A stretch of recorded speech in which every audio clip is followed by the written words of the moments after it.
That okay.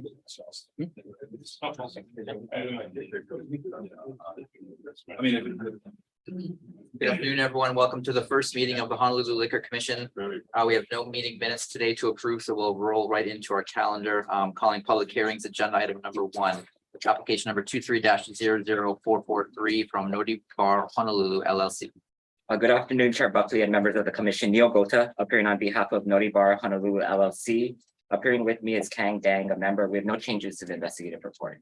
Thank you, Ms. Ryan. Thank you, Mr. Chair and Commissioners. This application has received 0 written protests, 0 letters in support. Applicants met statutory requirements for the submission of this application. Thank you, Ms. Ryan. Is there anyone who would like to provide public testimony as to agenda item number 1? Hearing and seeing none. Commissioners, any questions, comments, or type of actions? Okay, I move we approve application number 23-00443. Second. Got a motion and a second. Any objections, reservations? Hearing seeing none, I also vote aye. The motion carries. Application number 23-00443 is approved. Thank you very much. Thank you. Moving into our license applications, calling agenda item number 2, applications number 23-03936-1 through 23-03936-20 inclusively from Hangang Inc. Good afternoon, Mr. Chair, members of Commission, Keith Kiyuchi for the applicant. I have no changes or additions to the investigative report.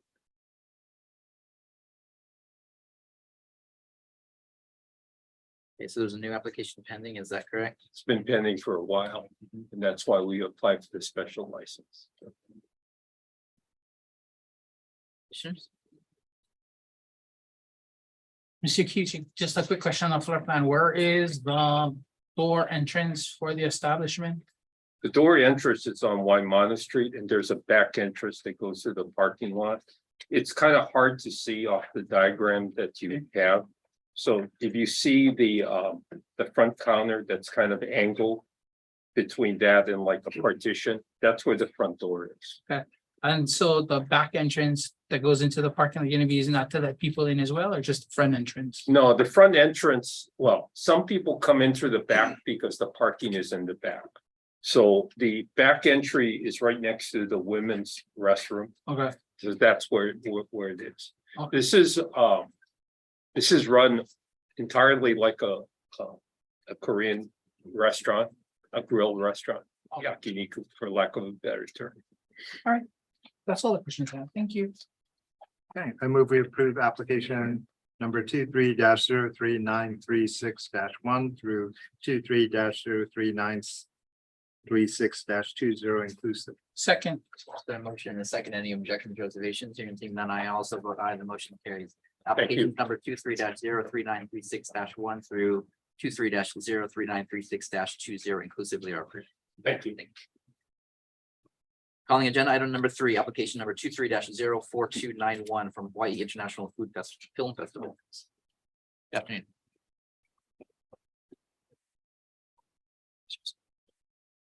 Jerry Yamada with Events International, along with Greg Johnson from Events International on behalf of the Hawaii International Film Festival. This is a one-day event on July 16th, is that right? Correct. I noticed on the floor plan, the entire premises is outlined in red. Is it going to be roaming with alcohol, or is there a designated area? for it? Yes, roaming. And how are you going to handle security? So we will have 10 guards from the Hawaii Detective Guard. And they're, retired HPD officers, military. I will also have 2 HPD that are already confirmed, special duty, and for personal security, probably 5, just to do ID checking and wristbanding for the event. And where are you doing that? At the bar? Right at the bar. And then the rest of the guards will be roaming throughout the event. How are your ticket sales doing? We're right about 850. Also, you're right at. Yeah, we're right at that Good job. location. Yeah.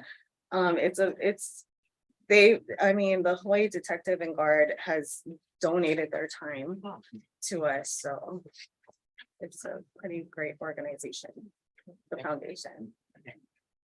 Commissioners, any other questions? The only questions I did have is like with it all being licensed, the areas that are like by the parking lot or other areas that are not like enclosed by buildings, is there anything you'll be using to delineate the license space? Yep, so we will have the bicycle racks to make sure nobody leaves with alcohol. And Okay. we have 2 guards at each location, entrance and, entrance and exit, as long as a HPD officer. I mean, the only thing I would stress, I guess, is to make sure that those areas that have the wider open spaces, which you're gonna be using bike racks or things like that to cover, make sure you have a little bit more security roaming those areas Oh. frequently here. For sure. Because people are, I mean, we don't want to It's a say it's family gonna happen event, and it's a but- family event, but we're also in this graduation season time, right? So younger people will be out. Oh, So yeah. we just want to make sure. Absolutely, absolutely. Thank you. That's any questions I have. I move we approve application number 23-04291. Second, A motion and a second, any objections or observations? Hearing seeing none, I also vote aye. The motion carries. Application number 23-04291 is approved. Thank you. Have a great event. thank you very much. Thank you so much. Point of order, Ms. Harai, we should call number 8 first and then 4. That makes Yes, more please. sense. I think it actually makes more sense to do it that way. Calling Same out of people. Calling out of order, agenda item number 8, request number 22-24613 from KHF LLC. Good afternoon, Chair, Commissioners, Terry Lee for the applicant. To my right is Kevin Haney, who is the principal of the applicant. Review, this is the item 8. So this is a permanent increase. Yes, and it's actually just to include a liquor storage area. That's a very small area. Yeah, at first glance, I couldn't tell where the increased premises was from A and B. It's that small. Yeah. Okay, commissioners. I move we approve request number 22-24613. Second, A motion and a second, any objections, reservations? Hearing seeing none, I also vote aye. The motion carries. Request number 22-24613 is approved. Thank you. Going back up to agenda item number 4, transfer application number 22-24361 from KH Restaurants LLC. Good afternoon, Chair, Commissioners, Terry Lee for the applicant. To my right is Kevin Haney, who's the principal of the applicant. I've reviewed the investigative report and no changes. Commissioners.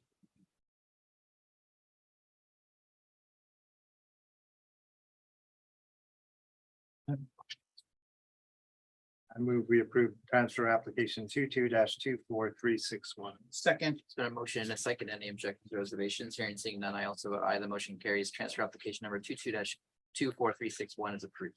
Thank Thank you very much. Calling agenda item number 5, transfer application number 23-00982 from Dongne Ohana LLC.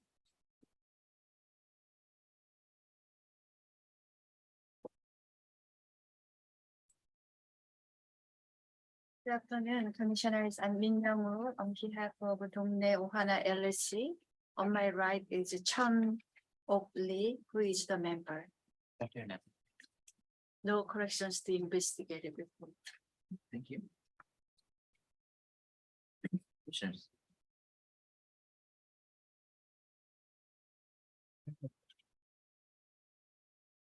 I move we approve transfer application number 23-00982.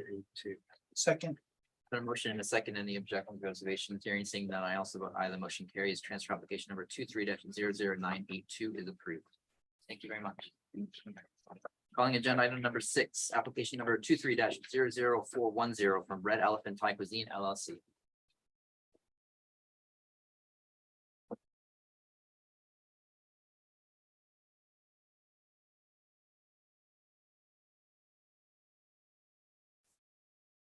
Hello, Chair, Vice Chair, members of the Commission. Emmanuel Zibakalam here on behalf of Red Elephant Thai Cuisine LLC. To my right is member Thongporn Foley.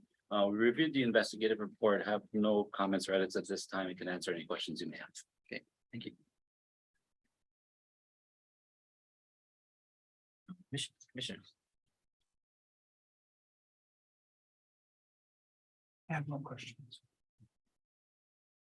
I move we approve application number 23-00410. Second, Been a motion and a second. Any objections or reservations? Hearing seeing none, I also vote aye. The motion carries. Application number 23-00410 is approved.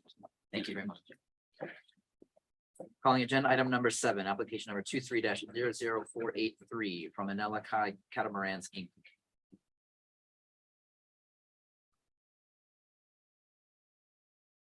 Good afternoon. I'm Ferial Savio. I'm the Vice President of Anelikai Catamarans, and we're now Oku 3.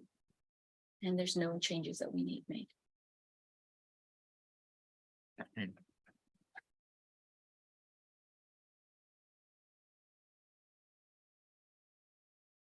Commissioners? The only comment I would like to make is looking through all of the information that was provided. Based on the other 2 catamarans, there has been a few violations here and there. It is spread over a long period of time, 2023 to 1995. Let's just keep in mind and keeping an eye on those things as we move forward with this additional vessel, I'm assuming, because it's number 3. Correct. Okay, that's the only comment I had. I move we approve application number 23-00483. Second, Got a motion and a second. Any objections or observations? Hearing seeing none, I also vote aye. The motion carries. Application number 23-00483 is approved. Thank you so Thank you. much. Appreciate it. Calling agenda item number 9, request number 23-04130 from Platinum Partners Inc., DBA Scratch Kitchen and Metering. Good afternoon. My name is Gary, the owner of Platinum Partners. Definitely. So you would like to amend your hours of operation, is that correct? That's correct. So Monday through Thursday, 9 a.m. to 9 p.m., Friday through Sunday, 9 a.m. to 10 p.m. Correct. Okay. Commissioners? I have no questions. I move we approve request number 23-04130. Second, Got a motion and a second. Any objections, reservations? Hearing seeing none, I also vote aye. The motion carries. Request number 23-04130 is approved. Thank you very much. Calling agenda item number 10, request number 23-04176 from Semi-7. Good afternoon. My name is David Fowler. I representing Neil Nesbitt, the president of Semi-Sub Inc. Good afternoon. So you would like to renew the license and then place it immediately in the safekeeping? Yes. Okay. Commissioners?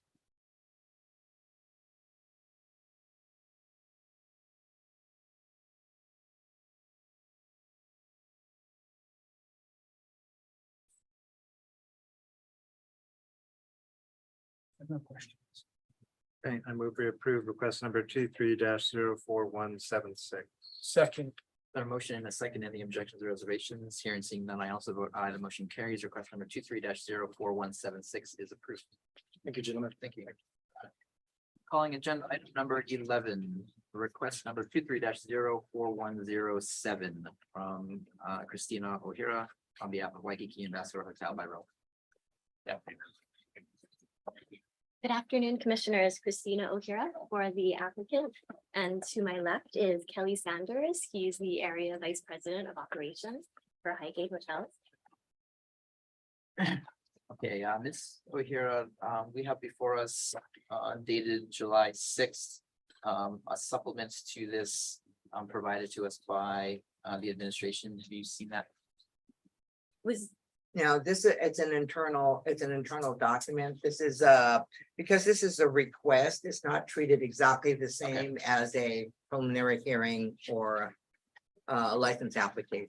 So it's just an internal from the licensing supervisor to the commission. Okay. Well, that could be. So I did get a call from Daniel today. I don't know if it have to do with what we've talked about. Okay. I did see this. But basically, we had submitted our application on June 13th, and for whatever reason, it still hadn't made its way to an assigned investigator. But I understand the front is reviewing our application now. But I think that might further support our current request before you. So it's all good. So I think it showed some discrepancies. The original letter had an April 19, 2023 date. That was. Yes, I confused it with a different Okay. application with they both started with the A. That was the AC Honolulu application I submitted. This was the ambassador, so I apologize, I mixed up those dates, but this was submitted June 16th. And it has not yet gone to Daniel, but I understand it will be with him tomorrow. Or if not today, or did you get it today? Okay, tomorrow is when I expect it to be on his desk. Okay. Thank you for clearing that up. I think probably the more substantive points of this was the fact that the previous license was a restaurant license. You're applying for a hotel license. So the transfer typically is the same class of license unless otherwise approved by the commission. So that's one. The second is that it seems as though that license had expired quite a long time ago, 9 years ago. So if you could speak to that as well. Yeah, so so Kelly might have more knowledge on that because he's been more intimate with the hotel, but my understanding before Kelly gets into it is that the renovations are such that that same space wouldn't fit with the current service area. So that's my limited knowledge of it, but Kelly can go into more of the details about the closure and that sort of thing. Yeah, we acquired the Ambassador in 2014 and have been working through a major $75 million transformation. The goal is to open in October of this year. We will have a full 3 meal a day restaurant, but that is delayed and won't open until Q1 of 2024. So the main request is to approve the hotel license so that we can actually have a pool, bar, and restaurant service. Would be the only meal service until the restaurant opens. And so that 9 years sounds roughly correct. You acquired it around 9 years ago. That's correct. Okay, so it went from this previous licensee to your ownership. That's correct. Okay, I mean, I would note that this hearing is simply seeking waiver of the rule to apply for the transfer. We're not making any decisions on the transfer application itself. Or the request to apply for a temp. Oh, I'm sorry. Sorry, I didn't mean to Not cut you off. also. Yes. So we're not making any decisions on the temporary license, only whether or not to request the ability to apply for it. Commissioner, do you have any other comments or questions? No, but I would like to make a disclosure that I'm friends with Kelly, but it won't interfere with my ability to make an impartial decision. So if I'm understanding it right, we're talking about basically in the future, right, putting in a temporary license for a hotel license for bar and pool, and then in addition to that later, a restaurant license for the area that would be turned into a restaurant. No, the hotel license would Cover cover the everything. entire thing. Okay. And we're requesting to apply for a temp for the hotel license because otherwise we are unable to apply. You know, and this might not be within your purview of knowledge, but do you know the previous restaurant license, was it used simply as a restaurant or was it used for anything else with it? I believe it was just a restaurant. It was KO's Thai. Did the hotel have any other sort of room service or anything related to alcohol, or they just limit alcohol to that one restaurant? I think that they had a package license also for an additional general store that sold bottled alcohol. I don't have any other questions. I move we approve request number 23-04107. Second, Been a motion and a second. Any objections or reservations? Hearing seeing none, I also vote aye. The motion carries. Request number 23-04107 is approved. So that's for both parts, 1 and 2. Correct. Yes. Got it. We are going to take out of order, calling agenda item number 20, Liquor Commission. Assistant Administrator, Henry White Sands Owner LLC. Afternoon. Thank you. Anna Hurai, Assistant Administrator, Liquor Commission. And I'm here with counsel for White Sands Hotel. I'm just going to put a little bit of background information with respect to this document in front of you for review. This is a joint stipulation of the parties with respect to this hotel license. My experience in the past is been with another hotel license that had noise problems or persistent noise complaints. What happened in that proceeding, it was a formal petition to impose conditions and restrictions on the license. And everyone presented their documents and information and evidence. The commission then ordered the administration and the hotel licensee to work together to formulate a plan going forward. So I suggested to Ms. O'Hara, and she agreed that we could skip the adversarial petition process and move straight to the joint stipulation. And this is what we were able to produce in terms of a game plan going forward to address both for the commission and the licensee noise complaints associated with this licensed premises. So basically, this is just for you today for a review and possible input. If the commission approves us to go forward with this, we would place this on next week's agenda for approval. Then we would execute. Then these conditions and restrictions would attach to the license only for the FY24 license year. We would come back in 6 months, which I believe would be about January, to sort of report how things are going with the conditions and restrictions. After the end of the FY24 year, we'll make a decision whether or not we will, if there's a need to continue, or if they'll just keep in place certain of the operational undertakings they have made, and then we can lift those restrictions. So this is basically for your review. We worked pretty hard. It was actually a fairly easy process. We did have a little problem with the obscenity part, but other than that, this was a relatively easy process coming up with various gives and takes on both sides of the table, so to speak. So we'd be happy to answer any questions. There's a lot of boilerplate, but basically it's on, the page 3 in the carryover is the conditions. So if next week, if this is approved and executed, they would return with their license, then we would just put like a legend on it saying subject to conditions and restrictions imposed on such and such date. And the letter would be retained in the file. Then we'd be back in 6 months to report to you how things are going with these various operational adjustments. Okay, thank you, Mr. Ryan. I do have some questions and comments. I think I'll start with the general comments. So moving outside of this agenda item in particular, but looking at the statutory structure for this matters, Hawaii Revised Statutes, Chapter 281-61. As a general comment, I do find this to be a rather extraordinary measure to take. And 281-61 can be construed rather broadly. It says, the renewal of a license shall be granted, provided that if just complaints from the public, reports from the commission's investigators, or adjudications of the commission indicate that noise was created, and it goes on from there. But it seems pretty broad. So,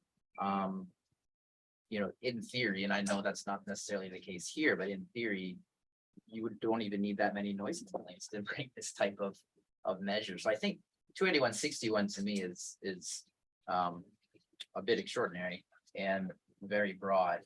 I know in this case, there were a lot of noise complaints, so this may be a little bit different of a matter, but I guess my concerns are, I haven't seen another case like this. I don't know if there have been any, you can tell me if there have been, but I haven't seen a renewal come up with restrictions like this on a licensee. So I'm wondering why it came up with this particular licensee. How many, you don't have to say a specific number, but how many complaints were there? Why was this so much different from other licensees? And then I would like, and either of you can answer that. And then I would direct to you, Ms. O'Hara, your counsel and you represent the licensee. So I want to hear some perspective from you on this process, what you thought of it, and whether your client is comfortable with the measures that are provided in this document. I presume they are because you're here, but I would like to hear a little bit more on that. So I think as to the document, it was negotiated, and so they are willing to sign it. To be honest, this is the first licensee I've ever had where this has been imposed upon my client. So I agree that it is an extraordinary measure. But if that is a vehicle that we can use to prevent, some other things that may be going on with this property, which I'm sure you guys are probably aware of, then the client is on board if it'll head off those other issues. But, we, obviously the client would prefer to not have conditions imposed on their license, because who wants that? I mean, no one wants that. But we are willing to sign it in an effort to, one, show that we're good citizens and we're, cooperating with the Liquor Commission, and then hope that in the future, when or if there are complaints, they'll be processed consistent with this, with the conditions here. But it is also, to be honest, more efficient, cost efficient for us to negotiate this agreement and sign it than for us to go to a contested case hearing on it. And at the end of the day, that's kind of where the business folks fall out on it. Could you speak a little bit more on that aspect of it, the contested case, and in particular, and I don't know if you know the answer to this, but in your client's view, were there a lot of noise complaints? Were they legitimate complaints? Were they not legitimate complaints? And what would a contested case be examining? And can I have one follow-up to that? Were you given, as part of this negotiation, the kind of number of complaints, and were they named or anonymous? I did receive from Anna the approximate number of complaints. I didn't receive like the actual complaints to review. I'm sure I could if I requested them to be. Unrequested would have. Yeah, to be honest, we did not request them. We are aware of certain individuals who complain all the time. But we are also aware of people who one-off complaint and, they are in fact legitimate complaints. Like honestly, one time our bar manager forgot to turn off the outdoor speakers, and yes, it was 1 a.m. and, yes, that was terrible, and they were chastised and retrained. So, there are certainly legitimate complaints. Do we feel like most of them come from people with a particular viewpoint about people's lifestyle? Yes, we do feel like that's a driver. A couple weeks ago, we had protesters outside of one of our events. And you can imagine how crazy that is for somebody to be protesting. Basically, it was protesters outside of the Gay Island Guides pool party, which, pretty intense. And this does not address a situation like that. And was not intended to. Okay. So if I could just, while Ms. O'Hare takes a little breather. Yeah, this is at the end of every year, this is an informal analysis we do of complaint activity with respect to all of our licensees. And sometimes there are years when and there's not a specific threshold within which we'll take action. But this one with this particular licensee, it was the number and the sort of almost the pattern of when these complaints are being lodged, that we knew that if we did not take an action of some sort, we're going to come under criticism. And this seemed a good way to address both the Liquor Commission addressing those persistent chronic noise complaints and the licensee in a way that would hopefully protect both parties, as opposed to us being accused of doing nothing. And like I said, after the end of the year, we can evaluate, and because these are only meant for a 1-year duration. I've participated in a number of these petition actions. I will tell you, the last hotel one that I did was a rather laborious procedure, because every complainant will come down and want to provide testimony. And I thought we registered the number and the identity of those complainants and when we got them and what the nature of the complaint was. And I didn't think we actually needed to have that before the commission in order to come up with a solution like this. So, and you don't see it often because it really, and like I said, I don't have a threshold number, but we don't do this all that often. And this was specifically designed to avoid the contested hearing on it, because then everyone would need to be bringing down witnesses, and you know, it'd be a lot more formal. This was just a lot less cumbersome, and we skipped to the stage where we got to the last time I had to do this, which is go right to the joint STIP negotiation. So Ms. O'Hara or Ms. Harai, I noticed one of the stipulations was, in addition, the hotel will not permit entertainers or guests to be unclothed or in such attire, costume, or clothing so as to violate restrictions on nudity as described in rule, whatever. Were there complaints of nudity, which seems like you have to be in the facility to notice that? And is this kind of unique because it's only restating something that's already a rule of the Liquor Commission? Why was that put in there? I'm not personally aware of complaints about nudity, but since I just footnoted directly to the law from a legal standpoint, it seemed like something we could agree to, but are you aware of complaints regarding nudity? I'm quite sure that this is why that element went in there. It was actually a feature of the other hotel one too. That there was a complaints of impermissible nudity at the pool deck. But again, I'm not aware of any, but Okay. but if we're just citing to the law, I think that's how I got over the hump from a legal perspective. But Ms. Harai, there were actual complaints lodged of nudity at the hotel? I believe it was like a strip show. Is what it was described as being observed. So We don't have a strip license, to be clear, though. but that also doesn't go to noise disturbance. Correct. There might also be a noise disturbance in the complaint, but this seems to me that that subsection wasn't directly addressing The noise. the I'll core concede issue of that. noise disturbance. So I had the same question as Commissioner Hong, why was that inserted? Because it doesn't seem to be addressing the primary concern. I do appreciate the client's position that on a cost benefit analysis, it may be easier to do this. I am concerned, however, people should be able to make complaints if there's a lot of noise, and that's a legitimate complaint for anyone anywhere to make.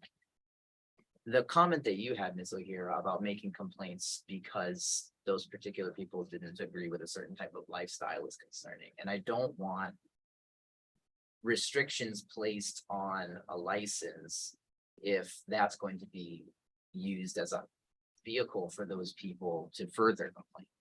So that's a policy concern of mine is if that's going on, then are we only fueling that to some extent?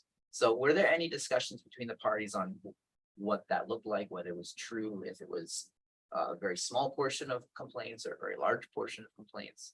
Do we have any idea how to, and that's a difficult thing to gauge, I understand. Yeah, you're gonna have to just rely on, since she did not request a copy of it, is that particular behavioral complaint did not feature into the noise complaints. It was just noise. And I guess apparently the script show.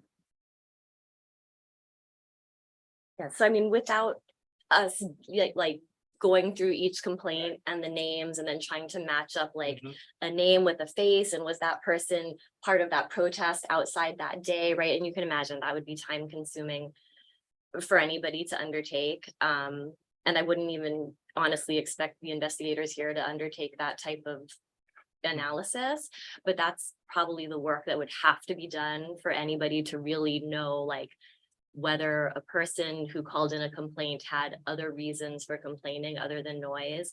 But I would say there is definitely a subset of the community that feels that there are people with political points of view who are calling in noise complaints as their way of, you know, taking a jab at certain events. But can I prove that? No, it's just conjecture. At some point, when it's appropriate, I'd like to move to go into executive session to consult with the board's attorney on questions and issues or matters pertaining to the board's powers, duty, privileges, immunities, and liabilities. Not at this time when we're kind of complete with this discussion. Okay, very good. That's a good idea. Ms. Wright, typically on a complaint, so if a complaint is lodged with the agency, we would typically follow up with people going out and doing meter readings, or, I mean, what would the process be to see if Well, that complaint is legitimate? Regardless, I mean, ideally, if it's not I think the problem may be with being able to respond contemporaneously with the event. That is a problem. By the time a complaint is lodged and we're able to respond, oftentimes the event is over. My understanding is the protocol is that the licensee will also be told that a noise complaint was lodged on such and such time, so that they're aware that a complaint was lodged, but it's not always that we are able to be there at the same time that a event is going on where a noise meter reading can be conducted. Thank you. Do have like 2 points I wanted to make. One feature of this, though, that is appealing to my client is that, you know, what Anna was telling me, or what Ms. Harai was telling me, was that, you know, if somebody called the hotline to complain about noise, then whoever answers the phone will say, did you call this number first? So that also kind of takes the edge off of it, right? And these people can first complain to our assigned staff person, who can then immediately address the noise issue, as opposed to us never getting the complaint, but then the commission getting 10 phone calls, right? So that is one feature that we find appealing, because it will head off investigators coming like to every party because of complaints. You know, the idea is to not force, but have the complainants work more directly with the licensee, because they're they're residents of the neighborhood. And if there's a designated individual and a number, they are first to call there before they contact us. And then the second thing I wanted to say was, I know it seems extraordinary, but I thought in our previous conversations, you had mentioned there are other licensees actually that are being subject to this fiscal year. Or There was another candidate, Or and the- I decided that we were going to just go forward with White Sands this year. oh, okay. Because the quantum of complaint numbers wasn't the same. But they have been advised that they were under consideration and are trying to avoid having to go through this at Okay. all. Oh, okay. So we may be the only one then for this fiscal year. Yeah, this fiscal year, just for the record, we did agree to let the license to be renewed, subject to the undertaking that we're gonna appear after the FY began, and if restrictions and conditions that we negotiated are agreed to, then they will bring back the license for endorsement, or whatever you call it. Ms. O'Hara, this is a minor point, but do you know if the hotel permits music in the pool area after 10 PM No. on a normal basis? No, parties shut down at 10. Okay, so that's just establishing you're already. Yeah, so in fairness, the conditions are all things that we are either doing already or, you know, would be implementing nonetheless, given the current complaint situation. So that is one reason that made it palatable. And then the only negotiation that went back and forth like more than once was the bit about the profanity. But I think we've got a good list there. If you have other words, we can talk about them. Was that part of the complaints was foul language? I will admit there was a DJ who really liked the F word. He has not been invited back. Yeah, this is actually something that Council for White Sands inserted when we were sort of crafting the original document.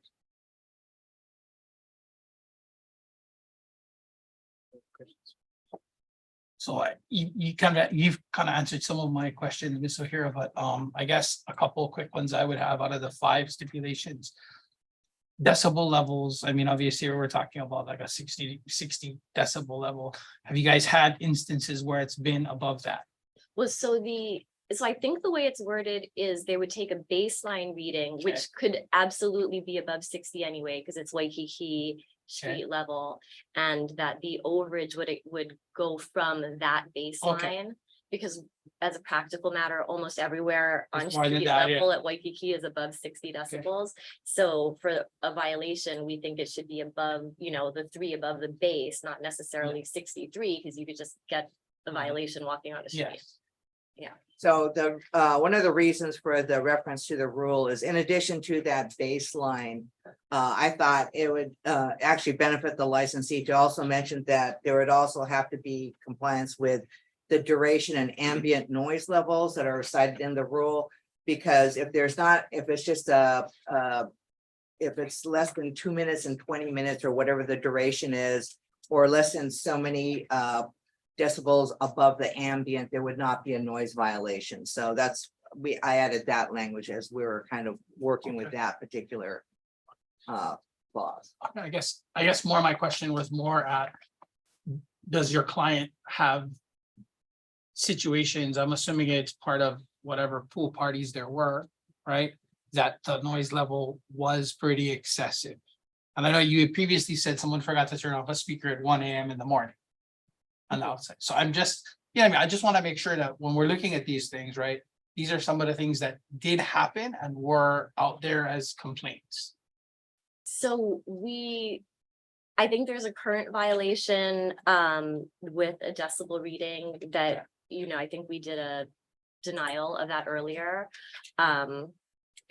So I think there are instances where we've been accused of having, you know, loud noise, but we don't necessarily agree, and we don't necessarily believe the decibel readings were taken in an appropriate location. But Okay, I understand. And then, I mean, you did say already that there was some DJs that like to use specific words, so obviously, you know, those going over a loudspeaker might not be the Yes, most yeah. appropriate things, right? Yeah, And then, if I'm correct, I mean, the way the hotel sits, right, it sits on the Aloi, the hotel faces the seaside, the hotel itself, but then the pool itself faces the backside of the hotel, yeah. correct? Mhm. So there is a few high-rise condos that sit back that way, right?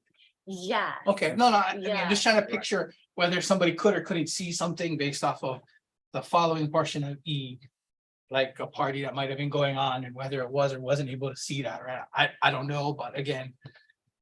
10 o'clock, up to 10 o'clock in the evening. You know, that area is somewhat showed, not sure, but family areas as well. I don't know. So I'm just thinking of those things as well. Yeah, it's interesting. We get a lot of noise complaints actually early evening, like 7, yeah. 8. It's kind of Earlier. bizarre. I feel like, you know, and like 2, I think, or like In the so afternoon? so I think COVID has created an interesting environment where people are home more and working from home more.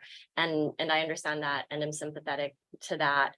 But at the same time, you were living in Waikiki next to a hotel. You had to have known that when you chose that as your home. Not that I'm justifying excessive noise, but regular hotel noise to me, when you choose to live in Waikiki, is a little extra, just in my opinion. Okay, thank you for answering the questions. Thank you.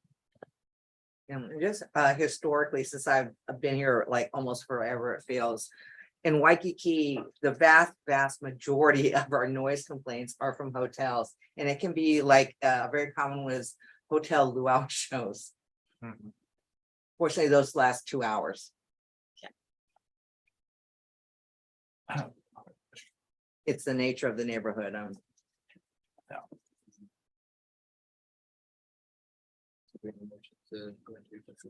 So move to go into an executive session to consult board's attorneys. Added over here somewhere now. To consult the board's attorneys on questions and issues on a matter pertaining to the board's powers, duties, privileges, immunity, and liabilities. I'll entertain a motion to go into executive session. Second, so motion and second, any objections or reservations, anything, and I also vote aye, motion carries. We are now in executive session.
Yeah, we are back in the record. Thank you for giving us time to be in executive session. Commissioners, any further comments on this matter? Yes, I would like to state that this is our first type of this hearing, so we went to discuss kind of the procedures for moving forward. And one of the procedures is that as a commission, we can accept or reject sections of the stipulation. I would like to move to make a motion to remove from section E, the final statement. In addition, hotel will not permit entertainers or guests to be enclosed or in such attire, costume, or clothing so as to violate restrictions, etc. And the purpose of my statement is that it's not germane to the sound and noise complaints. Second. Is there a motion and a second? Any objections, reservations? Hearing seeing none, I also vote the motion carries. The language referenced in the motion is stricken. Now, one of the other things that we discussed here is in the spirit of transparency around this procedure, this was an open hearing and was agendized and the public could come in and provide comment. We're going to be meeting on this next week and certainly we welcome comment at that time. As this licensee would be the only licensee to have this stipulation placed on it, I would like to direct the administration to provide information on the top 3 violators to kind of see why this one licensee stands out amongst at least the top 3 violators. And so to have that as part of the public record for discussion at our next hearing. I'd also like to just thank the parties. I think it's difficult when you negotiate a stipulation like this to try to find something that's in the best interest of both parties and can help move this matter forward and help us solve the problem. And I think hopefully many of these provisions do that, Mr. Hero. I think some of these provisions, and I certainly hope that they can help and equip the licensee to be able to receive complaints directly, work with people directly, vet complaints to see what's coming in, where it's coming from, and what the reasons behind it might be. So I hope this gives you some ammunition as well to be able to monitor the complaints a little bit more directly. And as a general matter of law, we do appreciate when parties try to stipulate and agree on things together. And so we like to honor that as much as possible.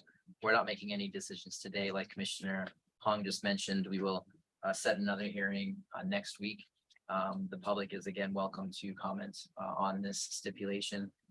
We would welcome any comments they would have. And I believe those are all my comments. Can I just a clarifying remark? So the information that we're to provide for next week will be for FY23, the top 3 licensees in terms of numerosity of complaints specific to noise or just in general? Let's just do specific to noise. Okay, got it. Are we required to disclose the name of the licensee? No, Like, okay. What we will identify is class, kind, and category. that would be great. That would be helpful too, to see where we are in the pack, Right. Yeah, precisely. hopefully not at the top.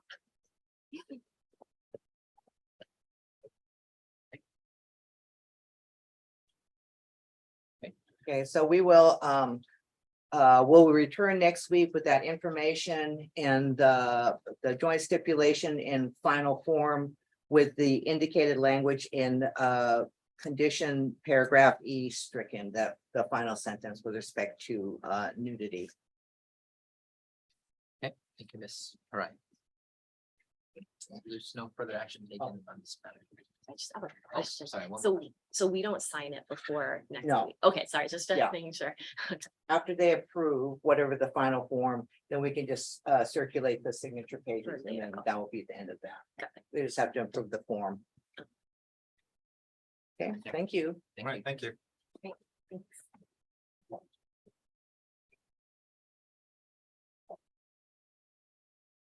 Hey, commissioners, can I have a type of action for agenda item number 12? Motion for adoption of findings of fact, conclusions of law, decision in order for agenda item number 12. Second. Been a motion and a second, any objections or reservations here and seeing none, I also have the motion carries. Findings of fact, conclusions of law, decision and orders entered for agenda item number 12. Similarly, may I have a motion for agenda items number 13 through 16? Motion for adoption of decision in order for agenda items 13 through 16 inclusively. Second. There's been a motion and a second, any objections, reservations here and seeing none, I also vote aye, the motion carries. Decision and order shall be entered for agenda item number 13 to 16 inclusively. Okay, we are going to move into our adjudications. Good afternoon. Good afternoon, Commissioners. Tom Snapsinger, Deputy Corporation Counsel on behalf of the City and County of Honolulu. Okay, calling agenda item number 17, LCB 21-0022, Black Alley Cafe. And good afternoon, Commissioners. Guy Matsunaga on behalf of Back Alley Cafe, whose representative is present. She's to my right. Her name is Linda Tai, Thai. Good afternoon. This has been continued to today's calendar hearing for a contested case. Are we ready to proceed with a contested case hearing this afternoon? We're ready. You ready? Yes. Are you? Okay, Before we begin though, I was speaking to my client on a case. I don't know what number this is on the schedule, but as to LCD 20220060. On that particular matter, after going it over with her, she'd like to change her entry of a plea to a no contest. I know that's disappointing. We want to do a hearing, but we'll do that on that one. is that in relation to the books and records being provided? That is correct. And that's the third That's case for agenda item today. number 19. So when they call it, they'll ask for a re-entry plea, Okay. and then you can just do it at that time. So Unless as, you want to guys call it out of order. Well, I was hoping to get rid of the ones that we're not going to go to contested hearing on. okay, is that only agenda item number 19? There is another one, and both would be entering it with an explanation, and I think Yep. that's gonna be a big difference. Yep. The one that we would like to contest, however, is the no manager on duty. That would be 17. 2102. Correct.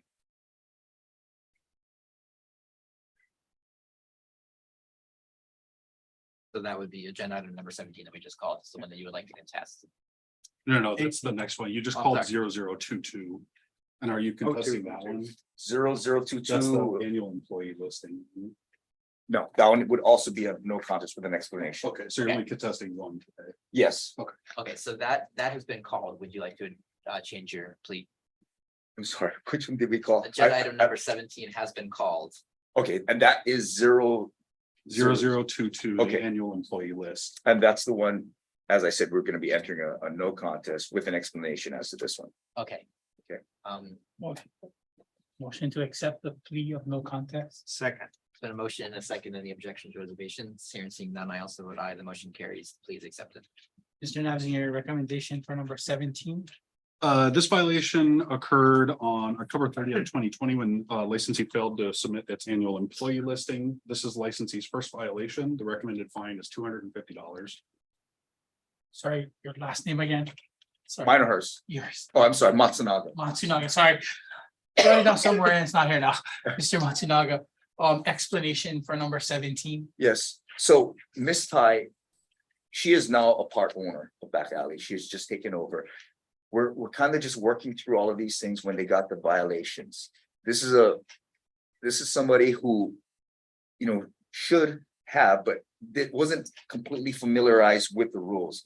She was working with an accountant, and they no longer have the accountant that they had back then, who was supposed to have guided them through the necessary steps and the things that they had to do to fulfill their duties on having this liquor card or this liquor license. As such, I think there were issues that could have been contested. However, being that she is entering a no contest, we ask that the commission take that into account. This is a first time violator. It's not like they're doing it repeatedly, which would be then something that hasn't been corrected. So in this particular case, based on the circumstances, I would respectfully ask a letter of reprimand of this particular one. We now have notice we're gonna keep up with that. And if we could just move on from that. And I And also, if I may add, so this was for the 2020 annual employee listings, and they submitted their 21 and 22 listings on time. Thank you, I appreciate that. thank you, and I would note that this was in the middle of COVID, it was October 2020, so there's probably added complications to the close as well. Sure, yes, definitely. Thank My you. question was going to be based on, my question was going to be based on it being in COVID at that time. Was Back Alley even open serving products? I mean, or being like a restaurant? Because I mean, during certain times in 2020, some places were not even open. Were you guys open at that? We were closed multiple times and then we open and close. I guess Okay, it was, on and it off, was on and off. off and on, yes. Okay. Okay, so as you know, I'm going to state, you know, we are seem to be getting finally over all of these violation things that happened during our COVID time periods, right? And I understand those were very trying times at that time, so I am going to make a motion to issue a letter of reprimand for agenda item number 17. Second. Is there a motion and a second? Any objections or reservations? Hearing seeing none, I also vote aye. The motion carries. A letter of reprimand will be issued for agenda item number 17. Thank We're you. going to go out of order and call agenda item number 19, LCV 22-0060 Black Alley Cafe. And once again, good afternoon, Commissioners, Guy Matsunaga, excuse me, on behalf of Back Alley Cafe, also present is Representative Linda Tai. Once again, on this particular matter, we're going to be changing our plea to a no contest plea with an explanation as to this matter. Do you waive reading of the charge? We do. Motion to accept 15. Second. Is there a motion and a second? Any objections or reservations? Hearing seeing none, I also vote aye. The motion carries. The plea is accepted. Mr. Navzi, your recommendation for agenda item number 19. So this violation occurred on June 30th, 2021, when licensee failed to provide its accounting records for inspection. The licensee's accountant at the time had submitted the books, but they did not retain the Z tapes to allow our auditors to verify the information. This is licensee's first violation. The recommended fine is $500. Matsunaga, your explanation. Yes, excuse me. In this particular case, once again, these are new business owners. Ms. Tai was sending, okay, first of all, they changed the system. Now they have a POS, which is a completely different, I guess, accounting or receipt system. Back in the day, they had these paper receipts in which they mailed to their accountant, and he's apparently wanted them to input it. And they thought that he was gonna input it into the books with these paper receipts. As such, it wasn't done. They've caught the problem. My suggestion, I don't know if they have the same accountant, but as I was telling Ms. Ty outside, my suggestion would be to kind of can the accountant, but I mean, and not to be in this position again. I believe this is the first violation, and they've rectified it by installing this entire new system as of April 2022, was it? Or April 2020. Yeah. So they put this whole system in, that way it would, I believe, I saw your phone, I think it was 2022. But they've installed this whole system so that this sort of violation would not occur again. So they're taking, steps, baby steps to rectify the situation, as it is a learning curve. So we'd ask for a little bit of leniency on this matter. Mr. Matsunaga, was the POS system approved by the Liquor Commission? That I don't know. I think we were given time to put in the POS system. I can't, honestly, I can't answer that. But if it had to be, I hope they did. I don't want to lie to this person. I don't know. Where's that accountant? Yeah. So I do have a question. I don't know if I will. Mr. Matsunaga, you would know, or if Mr. Nafziger would know. So when they asked for the June 30th, 2021 books, last 4 years, was it just 1 year that was missing, or was it all 4 years that were missing the Z tapes? I am not sure, but I believe it was all 4 years because their accountant said that they just didn't retain the Z tapes. Okay. But you were not in ownership for all of those previous 4 years, right? Not Miss Ty. Okay. Yeah. Okay. Okay.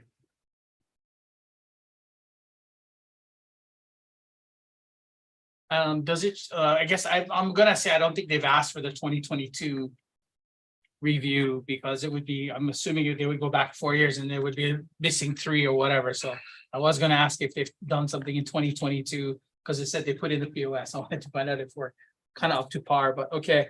Not that I have any record Okay. of. Okay, I do understand you are now taking over this business.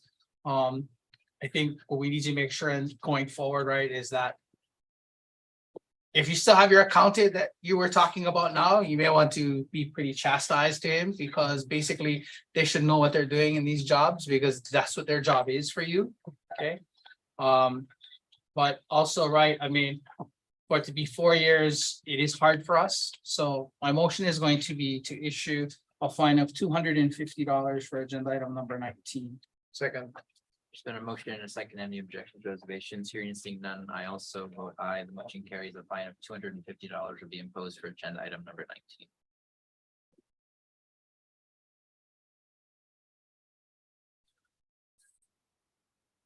He's gonna run the contested part, because I don't know that well yet. I'm working on it. So we will now call agenda item number 18, LCB 21-0202 Black Alley Cafe. And once again, good afternoon, Commissioners, Guy Matsunaga. On behalf of Back Alley Cafe, whose representative, the Natai, is also present. She is to my right. You were reading. Yes, we will. And we are prepared to proceed with our contested. And I think we can make this pretty brief. Um, Do you intend to call any witnesses? Yes, Ms. Okay, Tai. we would ask that the witness exclusion will be put into effect then. I see in the folder for exhibits, there's only prosecution exhibits, is that correct? That is correct. So for agenda item number 18, there's prosecution exhibit A. That's correct. Documents have been bait stamped P01 through P011. Okay, any objections to the prosecution's exhibit A? Exhibit A is the citation. That's what I have. No, it's the whole report. It's the whole report, I Oh. believe. I would do an, yes, I would object only because I would like to question the witnesses on this. I would say lack of foundation on that part. Mm. I mean, we do have a right. I would argue we have a right to question any witnesses rather than any written documents that we have no idea to the veracity or the accuracy of it. And there are a couple of questions that I would have had regarding the issuance of the citation as well. Okay. I think for prosecution exhibit A, we will overrule the objection and admit it into evidence. I do understand your points and we will ascribe that to the weight of the evidence. Understood. Do you have any witnesses? No. No witnesses, okay. You have one witness and no evidence in forms of physical evidence. Not as far as physical evidence. I would just have her testify and I would, the problem, well, we'll get into it and let's see if this is gonna raise an objection when I agree. Do you have any objection to the witness? No, her name was timely disclosed. Thank you. Okay, so we are going to apply the witness exclusionary rule until the witness is called. But I think it's the only witness, so I think we could just go straight to her. If you want to waive openings. Because you don't have any Straight to it. evidence to present, I No. suppose. Okay. Nope, I'm just strictly arguing on the record here. So then we'll move into our opening statements. Prosecution, you may begin. So this is a clear violation. On May 5th, 2021. The licensee failed to have a manager in charge of the premises when commissioners arrived. As the evidence will show, the employee there at the time said that the manager had left for the evening. As evidence will demonstrate, as required by the statute, the licensee did not have a management authorization letter on file for the employee that was there that night. And they subsequently filed it after the date of violation. Statement. Yes, in this particular case, yes, these two investigators, Dallas Estabilio and Miss Mejia, I believe it's Brenda Mejia, enter the premises. They go straight up to the bartender, who they assume is the only person in the bar. They did not, well, And when they do question him, he says, oh, the manager left. He did not know that Miss Tai, who also carries a manager, not now, but at that time, carried a manager blue card, was in the back doing some books. This is realized only after Mr. Sodilier, is that how you pronounce his last name? Chad?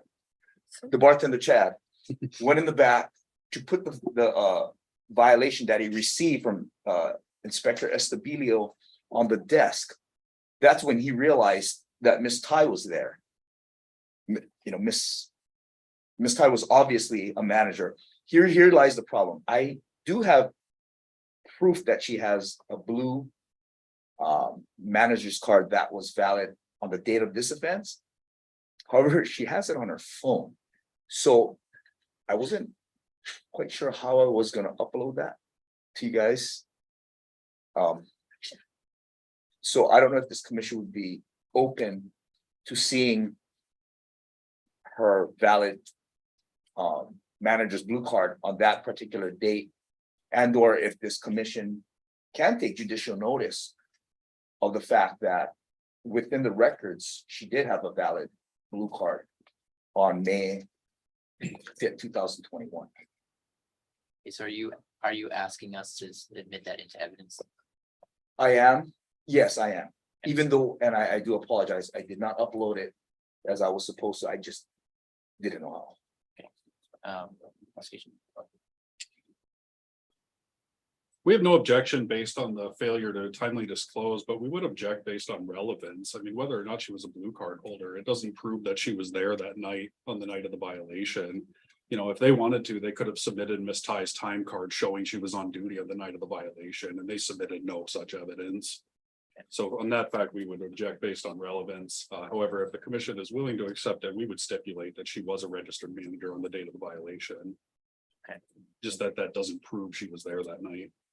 I would overrule the objection and admit it into evidence, but if there's a stipulated fact that she is a blue card manager, I don't think we necessarily have to do that.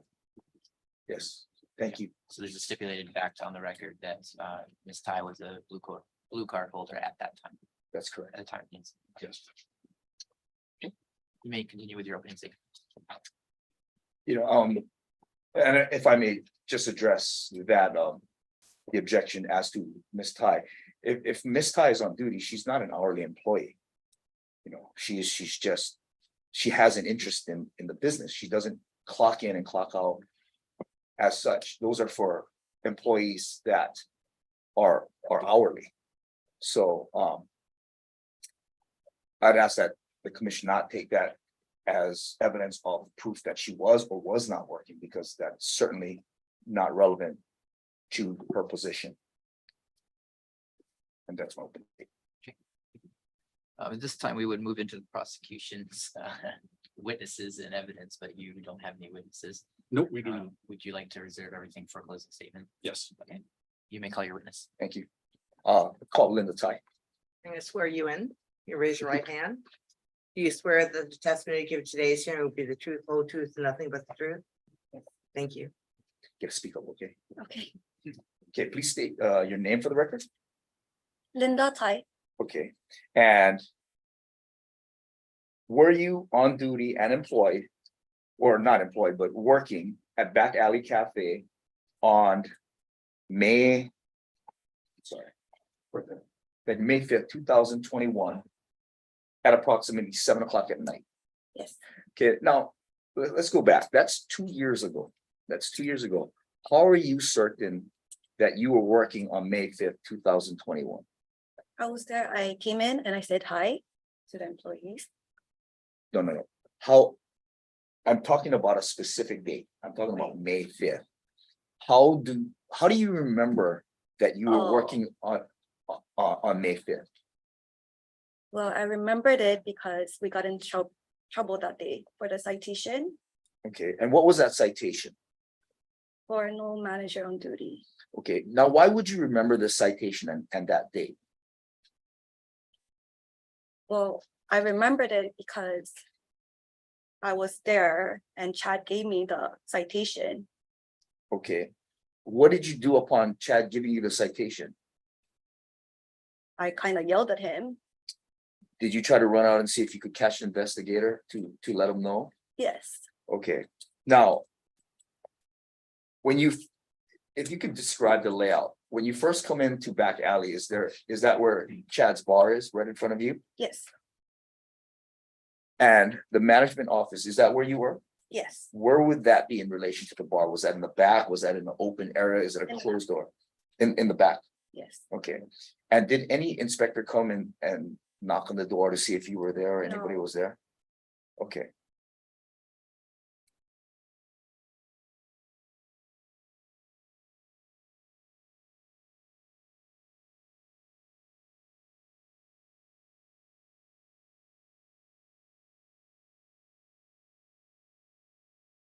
And once again, even though it's in evidence, it's clear you did have a manager's card Yes. on May 5th, 2021.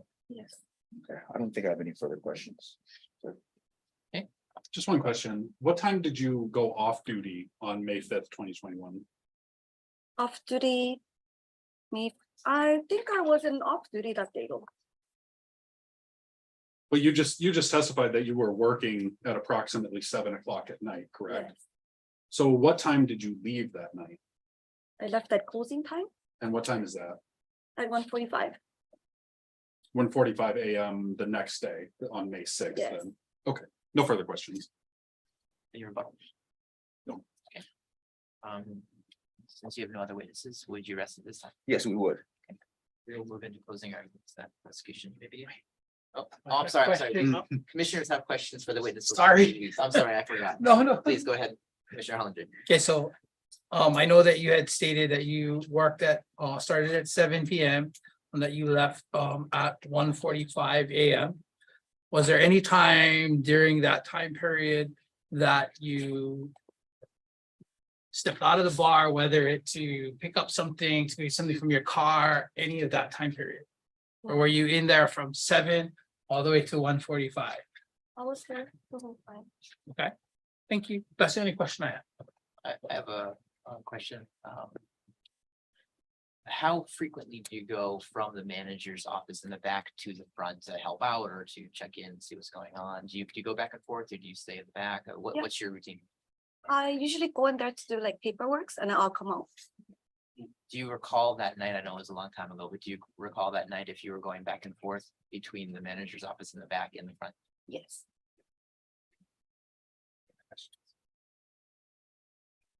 You may step down.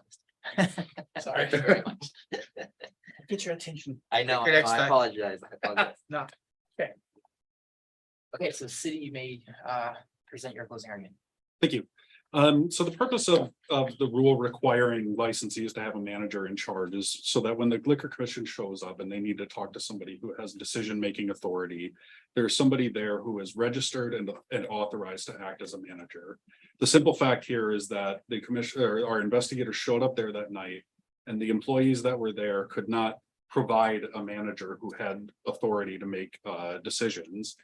Now, I will note that Mr.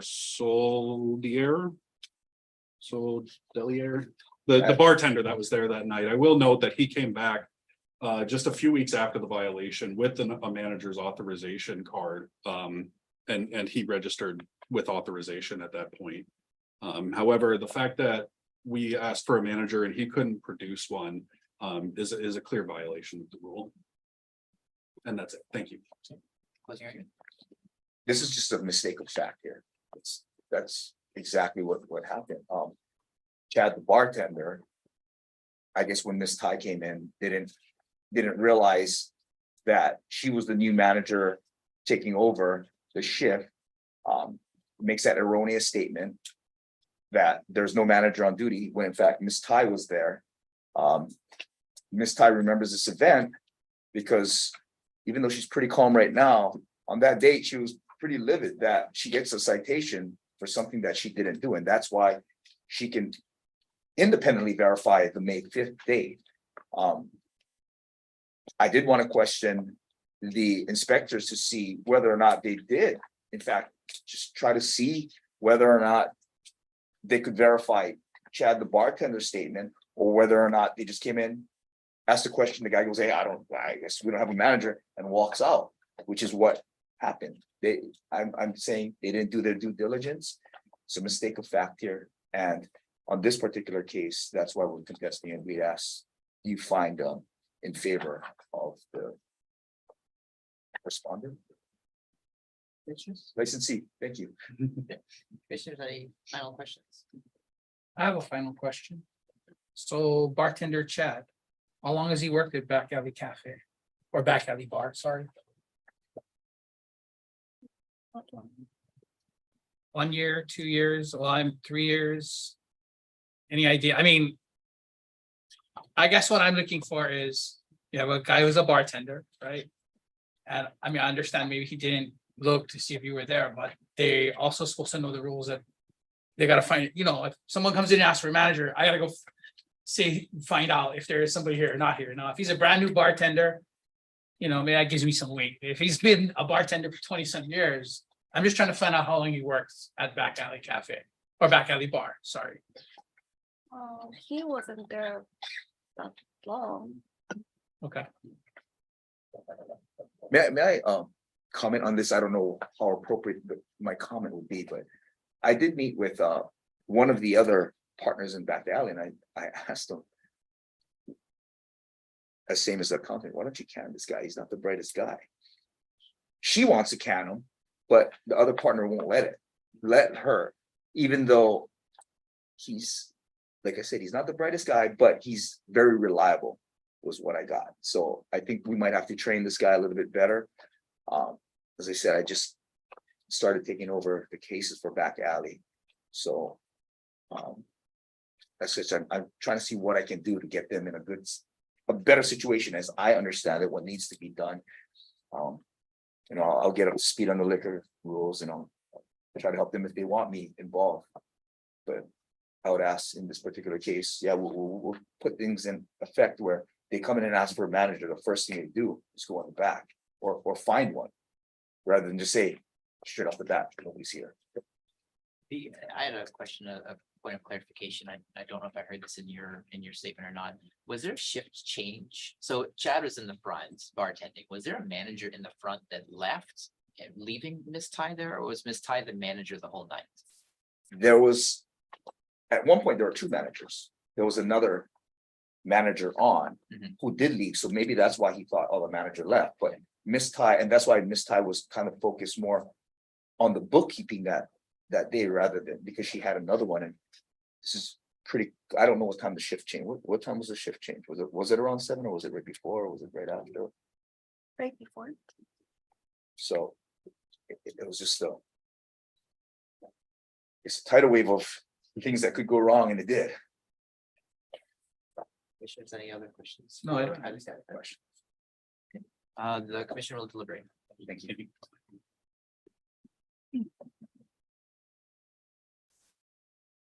You don't have to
Then stand up again for us.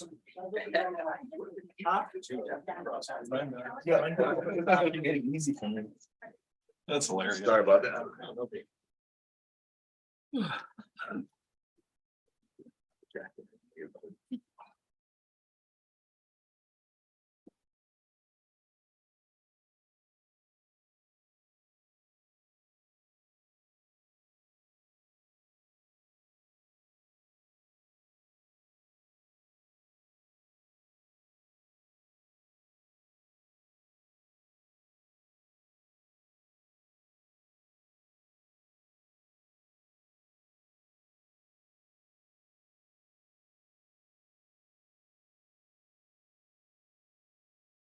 Okay, we are back on the record. Thank you for giving us time to deliberate. Commissioners, do we have a type of action? I move that we find the charges not sustained. Second, Got a motion and a second. Any objections, reservations? Hearing seeing none, I also vote aye. Motion carries. Allegations are not sustained. I would like to make a comment. Make sure that Chad knows who the manager is on duty and lets them know, because people are gonna come see him first as the bartender. Absolutely. As I said, we're taking this all in right now. We're learning from our mistakes and it's not gonna be repeated. Even Thank you, though. briefly checking the manager's office. Highly recommend. Yeah. You better talk to Chad. Okay, thank you very much. Thank you.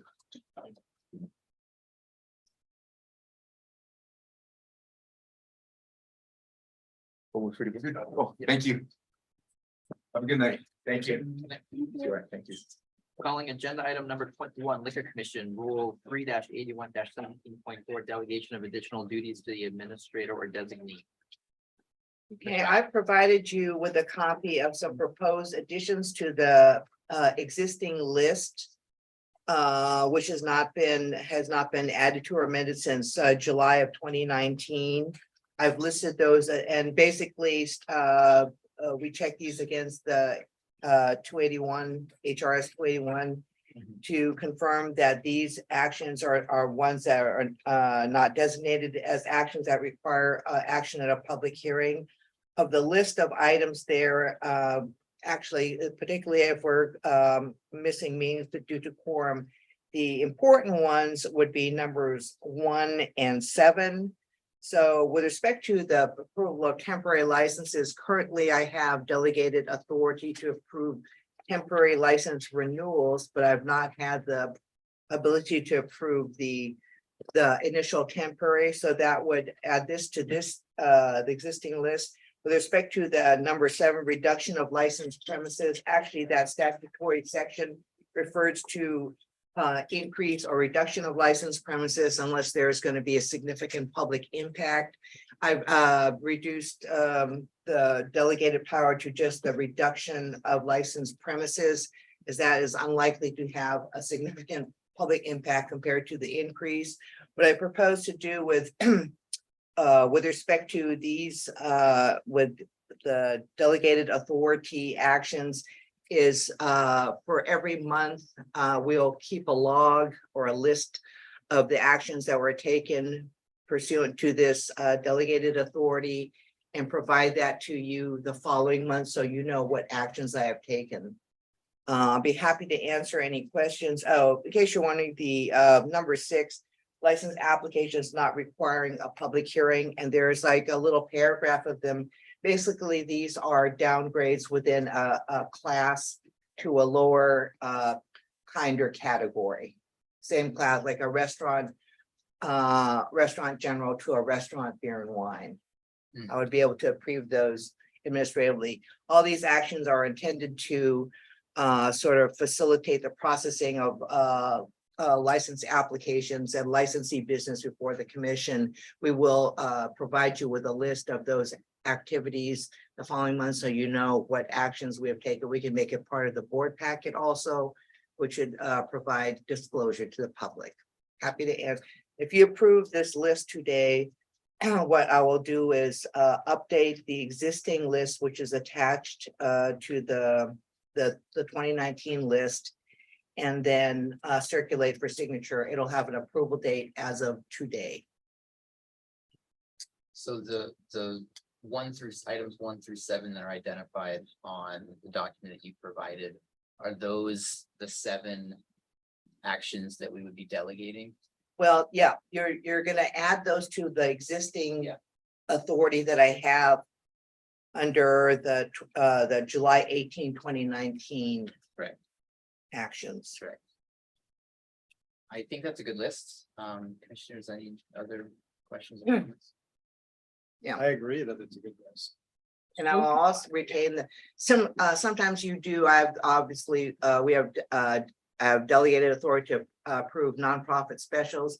Occasionally, some will be brought before you because of the type of event involved, the size of the attendance, or whether or not, since the commission is the only body that can impose conditions or restrictions on a license, that's another reason why something might be actually referred back to you. And I will retain that authority for this, the additional list. So do you need a motion to approve this list? Yes, I I do. see. Thank you. So I move that we approve the memo on expediting processes and approvals not requiring public hearing. Second. Then a motion and a second, any objections or reservations, hearing seeing nothing, but motion carries. The items outlined in the July 3rd, 2023 internal memo are approved and delegated. Thank you very much. Calling agenda item number 22, liquor administrative matters, Mr. Ryan. I don't have anything to add to the short report that I circulated earlier today. Commissioners, any questions for Mr. Ryan?